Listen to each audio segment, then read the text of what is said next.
Hello பைத்தனிஸ்டாஸ். இன்னைக்கு நம்ம while loop எப்ப யூஸ் பண்ண போறோம், for loop எப்ப யூஸ் பண்ண போறோம்னு பார்க்க போறோம். ஓகேவா? இப்போ while loop எப்ப யூஸ் பண்ணுவோம்னா, நமக்கு எவ்வளவு டைம் ஒரு லூப் ப்ரொசீட் பண்ண போறோம் தெரியலங்கிற பட்சத்துல நம்ம while loop யூஸ் பண்ணலாம். நமக்கு இதுவே எவ்வளவு டைம் ஒரு லூப் நம்ம ப்ரொசீட் பண்ண போறோம் தெரிஞ்சுன்னா அந்த டைம்ல for loop யூஸ் பண்ணலாம். ஒரு எக்ஸாம்பிளுக்கு சொல்லணும்னா, ஃபார் லூப் இப்ப நம்ம ஒரு கடையில ஒரு சேல் போட்டிருக்காங்க, ஃபர்ஸ்ட் 5 கஸ்டமர் இருக்குதான்னு சொல்லிட்டு.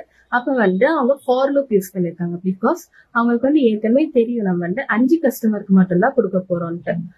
வைல் லூப் எப்ப சொல்லலாம்னா, இப்போ ஒரு பாட்டில்ல நீங்க தண்ணி ஃபில் பண்ண போறீங்கன்னா அப்ப நீங்க வைல் லூப் யூஸ் பண்ண போறீங்க. ஏன்னா உங்களுக்கு தெரியாது கரெக்டா எவ்வளவு நிமிஷத்துல அந்த பாட்டில் ஃபில் ஆகும்ட்டு.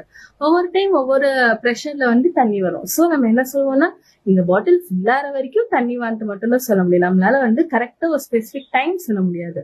சோ இந்த மாதிரி நமக்கு தெரிஞ்சிருந்தா அது வைல் லூப் வராது, ஃபார் லூப் வரும். ஓகேவா? பை.